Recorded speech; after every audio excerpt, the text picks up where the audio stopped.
Bible के अनुसार Lucifer स्वर्ग में एक शक्तिशाली स्वर्गदूत फरिश्ता था जिसे परमेश्वर ने बनाया था।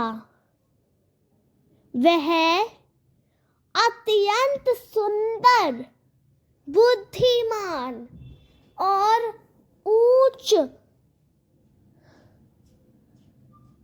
पदवी वाला था,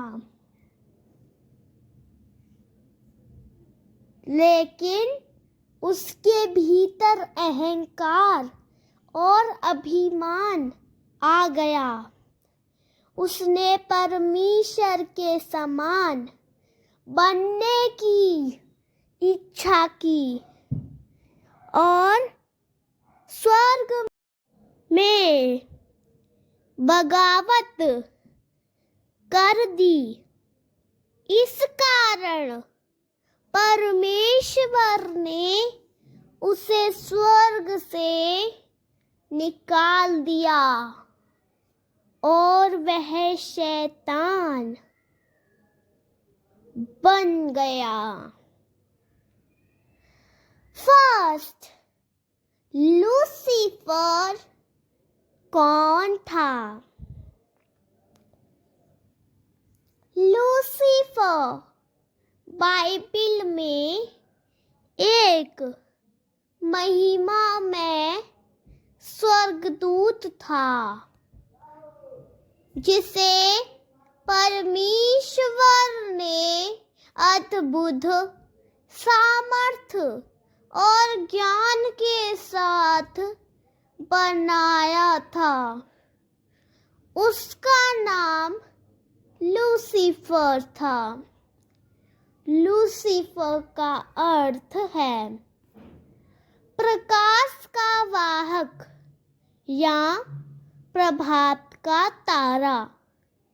वह स्वर्ग में बहुत ऊंचे पद पर था और परमेश्वर की उपासना में श्रेष्ठ था।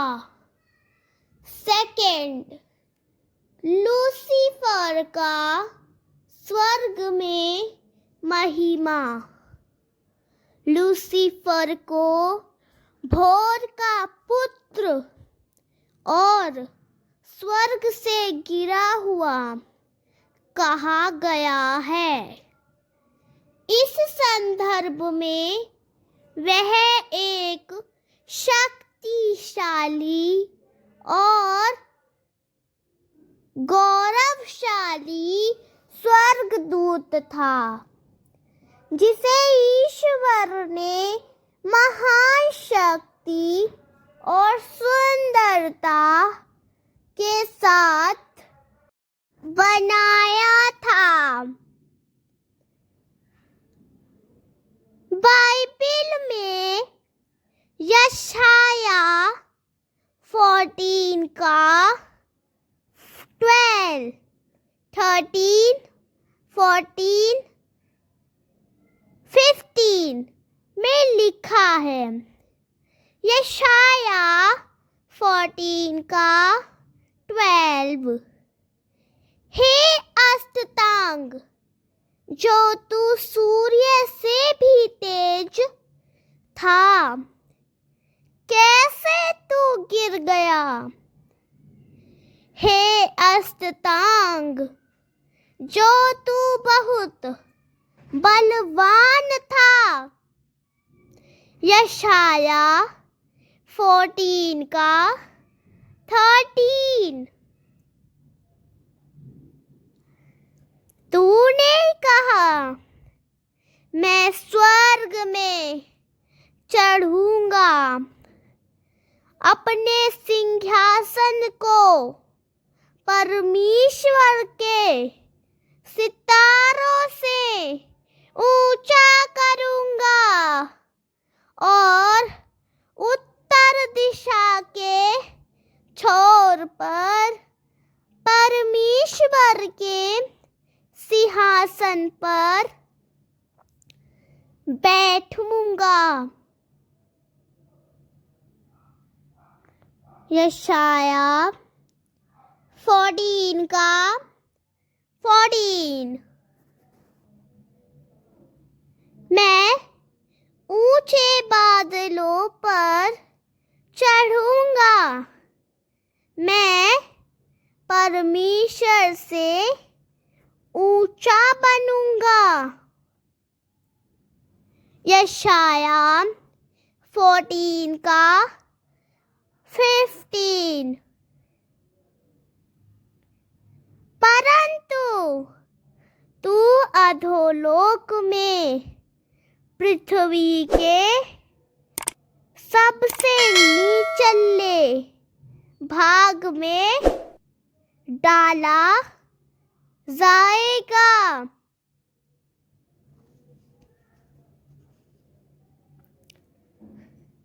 हे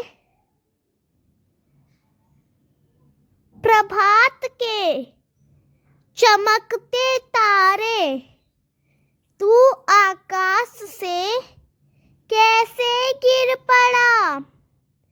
तू जो जातियों को निर्बल करता था, कैसे काट डाला गया। हिजकियेल 28 का 12 to 15। 12। हे मनुष्य के संतान, सोर के राजा के विषय में विलाप का गीत बनाकर उससे कह, परमेश्वर यहोवा यूं कहता है, तू तो उत्तम से भी उत्तम है। तू बुद्धि से भरपूर और सर्वांग सुंदर है। 13। तू परमेश्वर के पवित्र स्वर्ग में था। तू आग सरीखे चमकने वाले मणियों के बीच चलता फिरता था। 14। तू छाने वाला अभिषिक्त करूब था। मैंने तुझे ऐसा ठहराया कि तू परमेश्वर के पवित्र पर्वत पर रहता था। तू आग सरीखे चमकने वाले मणियों के बीच चलता फिरता था। 15। जिस दिन से तू सिरजा गया और जिस दिन तक तुझ में कुटिलता ना पाई गई, उस समय तक तू अपनी सारे चाल चलन में निर्दोष रहा। इससे पता चलता है कि लूसीफर पहले एक शक्तिशाली और सुंदर स्वर्गदूत था। हिजकियेल 28 का 12 to 15 में कहा गया है कि वह परिपूर्णता का आदर्श, बुद्धि से परिपूर्ण और शोभा में संपूर्ण था। वह परमेश्वर के सबसे ऊंचे स्वर्गदूतों में से एक था, जिसे करूब कहा गया था।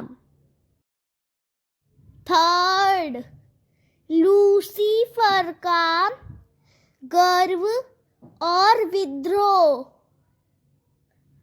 अपनी सुंदरता, ज्ञान और शक्ति के कारण लूसीफर के हृदय में घमंड आ गया। उसने सोचा कि वह परमेश्वर के समान बन सकता है।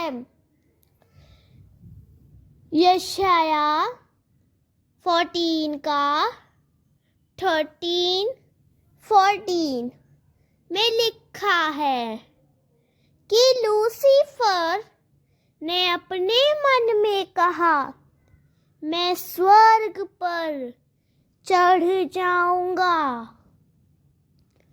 मैं अपना सिंहासन परमेश्वर के तारों से भी ऊंचा करूंगा। मैं परम प्रधान के समान बनूंगा। लूसीफर ने अन्य स्वर्गदूतों को भी अपने साथ मिलाया और परमेश्वर के विरुद्ध विद्रोह किया। यह बाइबिल के विभिन्न अंशों, प्रकाशित वाक्य 12 का 7-9 से पता चलता है कि स्वर्ग में एक महान युद्ध हुआ, जिसमें परमेश्वर के प्रधान स्वर्गदूत मिकाएल और उनके स्वर्गदूतों ने लूसीफर और उसके अनुयायियों से युद्ध किया। फोर्थ, लूसीफर का स्वर्ग से पतन। लूसीफर और उसके अनुयायी युद्ध में हार गए और उन्हें स्वर्ग से निकाल दिया गया। प्रकाशित वाक्य 12 के 9 में लिखा है, और वह बड़ा अजगर गिरा दिया गया, जो उस पुराने सांप, जिसे शैतान और शत्रु कहा जाता है, जो सारे संसार को भरमाता है, वह पृथ्वी पर गिरा दिया गया और उसके स्वर्गदूत उसके साथ गिरा दिए गए। इस घटना के बाद लूसीफर शैतान बन गया,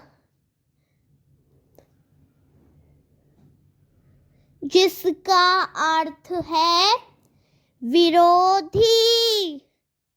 वह अब परमेश्वर के विरुद्ध संसार में बुराई फैलाने का कार्य करता है। 5th, पृथ्वी पर लूसीफर का कार्य। स्वर्ग से गिरने के बाद शैतान ने मनुष्यों को पाप में फंसाने का प्रयास किया। उत्पत्ति 3 में हम देखते हैं कि शैतान ने सांप के रूप में हव्वा को बहकाया और आदम और हव्वा को परमेश्वर की आज्ञा तोड़ने के लिए प्रेरित किया। यूहन्ना 8 का 44। मैं यीशु शैतान को झूठ का पिता कहते हैं,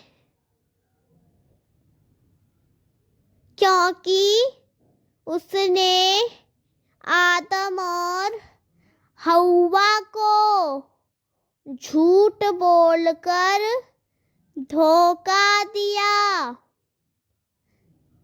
6th,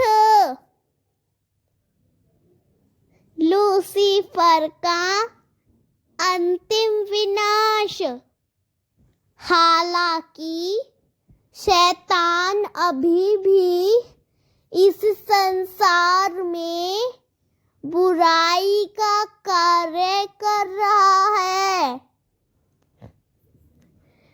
बाइबिल में उसका अंत निश्चित बताया गया है। प्रकाशित वाक्य 20 का 10 में लिखा है, और उन्हें धोखा देने वाला शैतान आग और गंधक की झील में डाल दिया गया, जहां वह पशु और झूठा भविष्य दुखता भी है, और वे युगानुयुग पीड़ित किए जाएंगे। यह भविष्यवाणी दर्शाती है कि एक दिन शैतान का पूरी तरह से नाश हो जाएगा और परमेश्वर का राज्य पूर्ण रूप से स्थापित होगा।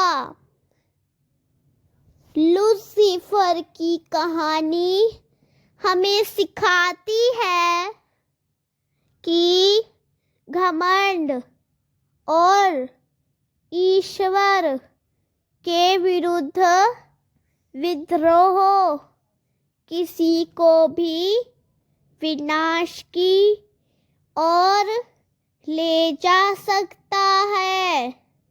यह हमें यह भी सिखाती है कि परमेश्वर सर्वशक्तिमान है और अंत में उसकी ही विजय होती है। हमें अपने जीवन में नम्रता और ईश्वर के प्रति आज्ञाकारिता बनाई रखने चाहिए ताकि हम उसके अनुग्रह में बने रहें। आमीन। अगर आपको यह वीडियो पसंद आया हो तो आप इस वीडियो को लाइक करें और हमारे चैनल पवित्र यीशु 97 को सब्सक्राइब करें और कमेंट में प्रभु की महिमा के लिए आमीन या हालेलुया ज़रूर लिखें। Thank you.